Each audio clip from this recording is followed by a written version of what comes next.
Hi friends, அஸ்ஸலாமு அலைக்கும். எல்லோரும் எப்படி இருக்கீங்க? நாங்களும் இங்கே அல்ஹம்துலில்லாஹ் நல்லபடியாக இருக்கோம். இப்போ என்ன ரெசிபி பார்க்க போகிறோன்னா, கோவக்காய் 65 பார்க்க போகிறோம். கோவக்காய் அப்படின்னா பசங்க நார்மலாக சாப்பிட மாட்டாங்க. இந்த 65 செஞ்சு கொடுங்க, உங்கள் பசங்களும் நல்லா சாப்பிடுவாங்க. இந்த ரெசிபி இப்போ எப்படி செய்வோம் அப்படிங்கிறத நம்ம பார்க்க வாங்க. ஒரு 1/4 கேஜி கோவக்காயை இந்த மாதிரி ஹாஃபாக கட் பண்ணி அதுலேயும் நடுவில் ஒரு கட் போட்டு ஒரு 1/2 கிளாஸ்க்கு கம்மியான கொஞ்சமாக தண்ணி ஊற்றி அதில் கொஞ்சமாக ஒரு 1/2 டீஸ்பூன் உப்பு போட்டுவாங்க. 1/2 டீஸ்பூன் உப்பு போட்டுக்கிட்டு கொஞ்சமாக ஒரு 1/2 டீஸ்பூன் அளவுக்கு எண்ணெய், சரிங்களா, போடுவாங்க, சேர்த்து நல்லா ஒரு மிக்ஸு கொடுத்துக்கோங்க. மிக்ஸு கொடுத்து ஒரு விசில் போதும் இது குக் ஆகிறதுக்கு. இல்லாட்டி கொஞ்சம் பல்லில் தட்டுப்படும். இந்த கோவக்காய் பசங்க சாப்பிட்றப்ப அவங்களுக்கு டிஸ்டர்பன்ஸ் ஆகும். இப்போ மிக்ஸ் பண்ணியாச்சு. இப்போ ஒரு விசில் விட்டதுக்கப்புறம் இதை நம்ம ஓப்பன் பண்ணி பார்க்கலாம். கோவக்காய் இப்போ நல்லா வெந்துக்கிட்டு இருக்கு. அது நல்லா குக் ஆகிற வரைக்கும் இப்போ நம்ம கத்திரிக்காய் தொக்கு எப்படி பண்ணலாம் அப்படிங்கிறத பார்க்கலாம். இப்போ நான் செய்கிற ஒவ்வொரு குவான்டிட்டியும் பிகினர்ஸ் கூட செய்யலாம். பேச்சுலரு, பிகினர்ஸு யார் வேணாலும் ட்ரை பண்ணலாம். கம்மியான குவான்டிட்டியில் தான் செய்கிறேன். இப்போ நம்ம எப்படி செய்வோம் அப்படிங்கிறத நான் செய்கிறேன். ஒரு 150 கிராம் கத்திரிக்காய், வரி கத்திரிக்காய், இந்த மாதிரி கத்திரிக்காய் எடுத்துக்கோங்க, நல்லா டேஸ்ட்டாக இருக்கும். இந்த கத்திரிக்காவை நீங்கள் இந்த மாதிரி கீரல் போட்டு எடுத்துக்கோங்க. அப்போ உப்புலாம் உள்ளார நல்லா இறங்கி டேஸ்ட்டாக இருக்கும் உங்களுக்கு, சரியா? இப்போ நம்ம ஒரு 3 டேபிள் ஸ்பூன் அளவு எண்ணெய் ஊற்றிருக்கோம். இந்த எண்ணெயில் இப்போ இந்த கத்திரிக்காயை நம்ம நல்லா வதக்கி எடுத்துக்கலாம். 1/2 ஸ்பூனுக்கும் கம்மியாக இதுக்கு தகுந்த அளவு உப்பு சேர்த்துட்டா நமக்கு நல்லா வெந்து வரும் கத்திரிக்காயெல்லாம். அது உப்பு போட்டுக்கலாம். உப்பு போட்டு நல்லா ஒரு மிக்ஸ் கொடுத்துருங்க.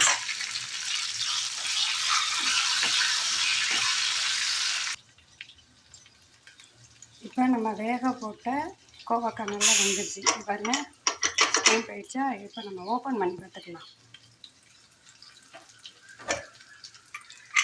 பாருங்க, நல்லா வெந்துடுச்சு.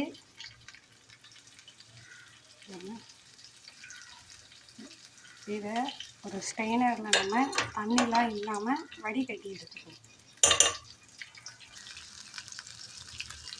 இந்த பக்கம் பாருங்க, கத்திரிக்காய் எப்படி நல்லா வதங்கி வந்துருக்குன்னு. ஒரு 10 மினிட்ஸ் நீங்கள் சிம்மில் வச்சிங்கனாலே போதும், நல்லா குக் ஆகிடும் உங்களுக்கு. அப்போ கிரேவியில் நீங்கள் போகிறப்ப நல்லா டேஸ்ட்டாக இருக்கும். கிரேவியில் ஊறி பாருங்க எப்படி இருக்குன்னு. இப்போ இதையும் நம்ம எடுத்து வச்சிடலாம் ஒரு பாத்திரத்துக்கு. பாருங்கள் ஃப்ரெண்ட்ஸ், இப்போ இந்த கோவக்காயை நல்லா ஸ்ட்ரெயினரில் போட்டு தண்ணி வடிய விட்டுருக்கேன். இது நல்லா தண்ணி வடிஞ்சு கொஞ்சம் ஆறட்டும். அப்போ தான் நம்ம 65 மசாலா போட சரியாக இருக்கும்.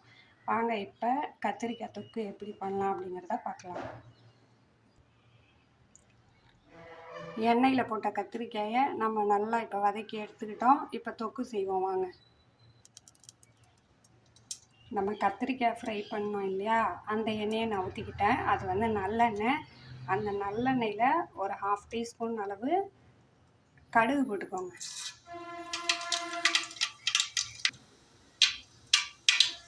கடுகு நல்லா பொரிஞ்சிருச்சு. இப்போ 1/2 டீஸ்பூன் ஜீரகம்,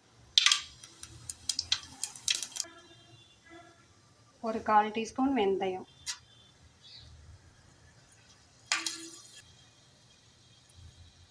அஞ்சு பல்லு பூண்டை பாருங்க இப்படி 1-2மா தட்டி வச்சுருக்கேன். இதையும் ஆட் பண்ணிக்கலாம்.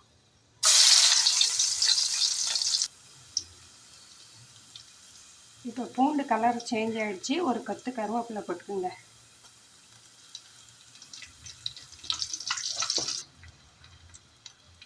ஒரு ஹாஃப் கப் வெங்காயத்தை 1 பாதியமாக கிரைண்ட் பண்ணி எடுத்துகிட்டு வந்திருக்கேன். இதையும் நம்ம ஆட் பண்ணிப்போம்.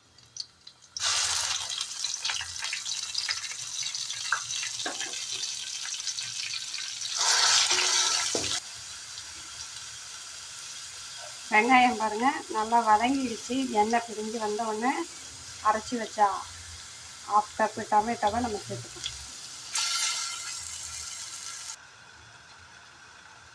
நம்ம அரைச்ச டொமேட்டோ போட்டோம், அது நல்லா வதங்கி எண்ணெய் பிரிஞ்சு வந்ததுக்கப்புறம் இப்போ மசாலா எல்லாம் சேர்த்துக்கலாம். இப்போ என்ன மசாலா சேர்த்துக்கலாம் அப்படின்னாக்கா, தனியா 1/2 டீஸ்பூன் சேர்த்துக்கோங்க, மஞ்சள்தூள் ஒரு 1/4 டீஸ்பூன், மிளகாத்தூள் ஒரு 1/2 டீஸ்பூன் சேர்த்து நல்லா வதக்கி எடுத்துக்கலாம்.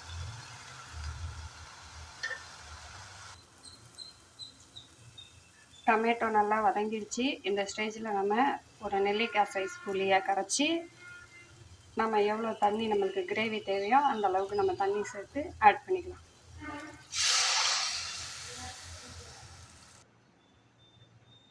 கிரேவி கொஞ்சம் எனக்கு ஜாஸ்தியாக தேவைப்பட்டுச்சு, அதனால இன்னொரு 1/2 கப்பு தண்ணி ஆட் பண்ணியிருக்கேன். உங்களுக்கு எவ்வளோ தண்ணி வேணுமோ அதுக்கு தகுந்த மாதிரி நீங்கள் ஆட் பண்ணிக்கலாம். இப்போ நல்லா மிக்ஸ் பண்ணி விட்டதுக்கப்புறம் உப்பு செக் பண்ணி பாருங்கள். ஆல்ரெடி நம்ம கத்திரிக்காயில் வேறு உப்பு போட்டு வதக்கி வச்சுருக்கோம், அதனால் நீங்கள் இந்த கிரேவிக்கு பார்த்து ஆட் பண்ணிக்கோங்க. இப்போ உப்பு கொஞ்சம் கம்மியாக இருக்குது, அதனால் நான் இப்போ உப்பு சேர்த்துக்கிறேன். பாருங்கள் ஃப்ரெண்ட்ஸ், நம்ம கத்திரிக்காய் தொக்கு இப்போ ரெடியாகி வந்துருச்சு. ரெடி ஆயிடுச்சு அப்படின்னாக்க தான் இந்த எண்ணெய்லாம் மேலே பிரிஞ்சு வரும். இந்த ஸ்டேஜில் நம்ம வதக்கி வச்சுருக்கோம் இல்லையா கத்திரிக்காய், அதை நம்ம சேர்த்துக்குவோம். ஸ்டவ்வை நீங்கள் சிம்மில் வச்சுக்கோங்க. கத்திரிக்காயெல்லாம் ஆட் பண்ணதுக்கப்புறம் அடுப்பை சிம்மில் வச்சு ஒரு 5 மினிட்ஸ் குக் பண்ண விடுங்க. இன்னொரு டிப்ஸு ஒன்று உங்கள் பிகினருக்கு நான் ஒன்று சொல்கிறேன். என்ன அப்படின்னாக்கா, வெங்காயத்தை பொடிசாக கட் பண்ணிக்கோங்க. இப்போ பேச்சுலர்கிட்டலாம் மிக்ஸி இருக்காது, அதனால் நல்லா பொடிசாக வெங்காயம் கட் பண்ணிக்கோங்க. இல்லாட்டி அவங்க இடிகல் வச்சுருந்தா இடிகல்லில் கூட 1-2மா நீங்கள் வெங்காயத்தை இடித்து சேர்த்திங்க அப்படின்னாக்கா டேஸ்ட்டு நல்லாயிருக்கும். தக்காளியையும் அப்படி தான் பொடிசாக கட் பண்ணி நல்லா இடிகல்லில் இடித்து சேர்த்துக்கோங்க. அப்படி இல்லை, இடிகல் இல்லை அப்படின்னாக்கா பொடிசாக தக்காளியை கட் பண்ணி கையால் மசிச்சு விட்டு நீங்கள் சேர்த்திங்கன்னா டேஸ்ட்டு சூப்பராக இருக்கும். கத்திரிக்காய் தொக்கு நல்லா ரெடியாகி வந்துருச்சு. இப்போ நம்ம கொத்தமல்லி தூவி ஸ்டவ் ஆஃப் பண்ணிக்கலாம்.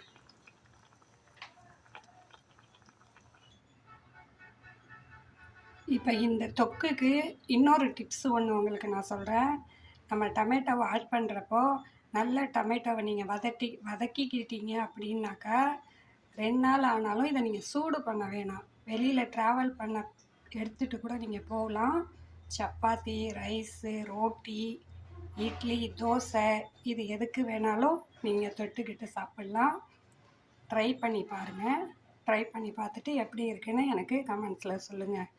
வாங்க இப்போ நம்ம கோவக்காய் 65க்கு மசாலா போட்டு அது எப்படி ரெடி பண்ணுறோம் அப்படின்னு இப்போ நான் உங்களுக்கு சொல்லித்தரேன்.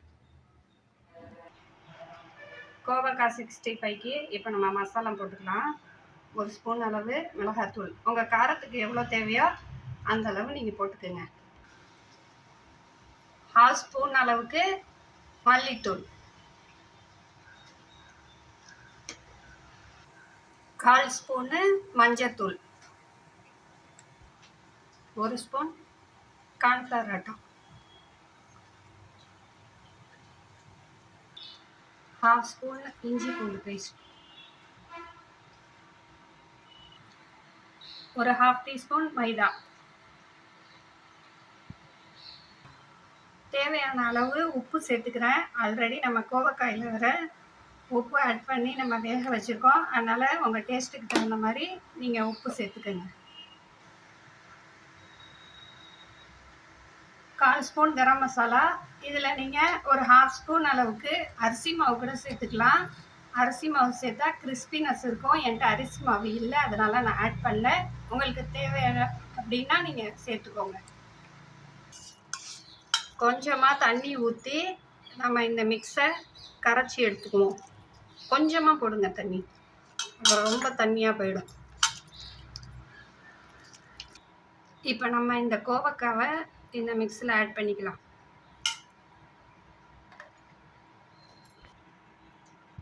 நல்லா மிக்ஸ் பண்ணியாச்சு. இப்போ இதை ஒரு 1/2 அன் ஹவர் ஊற விட்டுட்டு நம்ம ஃப்ரை பண்ணி எடுத்துக்குவோம்.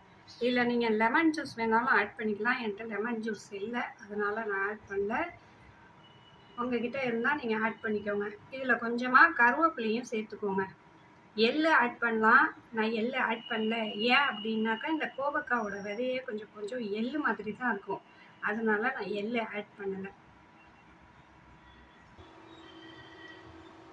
அடுப்பில் ஒரு கடாயை வச்சு கொஞ்சமாக எண்ணெய் ஊற்றி நல்லா நம்ம இப்போ சூடு பண்ணிக்குவோம். எண்ணெய் நல்லா சூடாகிடுச்சு, நம்ம இப்போ கோவக்காயை போட்டுக்கலாம்.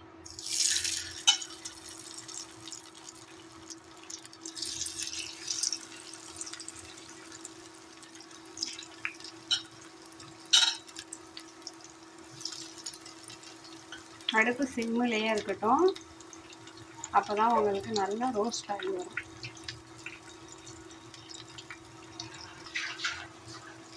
பாதி ஃப்ரை ஆகிடுச்சு, இப்போ நம்ம திருப்பி போட்டுக்கலாம்.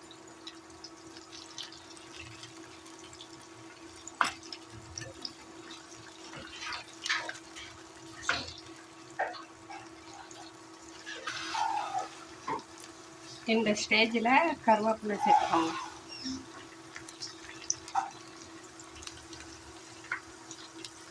நல்லா ஃப்ரை ஆகிடுச்சு, இப்போ நம்ம வேறு ஒரு பிளேட்க்கு மாற்றிக்கலாம்.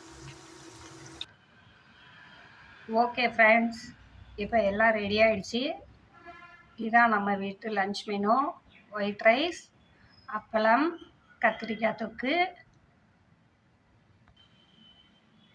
கோவக்காய் 65. இந்த ரெசிபியெல்லாம் நீங்கள் ட்ரை பண்ணி பாருங்கள். பிகினர்ஸ் கூட செய்யலாம், பேச்சுலரும் ஈஸியாக செய்யலாம். இது போல் வேறு ரெசிபி உங்களுக்கு ஈஸியாக கொஞ்சமான குவான்டிட்டியில் செய்கிற மாதிரி எது வேணும் அப்படின்னாலும் நீங்கள் எனக்கு கமெண்ட் பண்ணுங்கள் ஃப்ரெண்ட்ஸ். உங்களுக்கு ஈஸியாக நான் சொல்லி கொடுக்குறேன் எப்படி செய்யலாம் அப்படிங்கிறத. ஹெல்த்தியாகவும் இருக்கும். இந்த வீடியோஸ் உங்களுக்கு யூஸ்ஃபுல்லாக இருக்கும் அப்படின்னு நம்புகிறேன். இந்த வீடியோ உங்களுக்கு பிடிச்சிருந்தா லைக் பண்ணுங்கள், ஷேர் பண்ணுங்கள், கமெண்ட் பண்ணுங்கள். லைக் பண்ணி சப்போர்ட் பண்ணுங்கள் ஃப்ரெண்ட்ஸ். பாய்.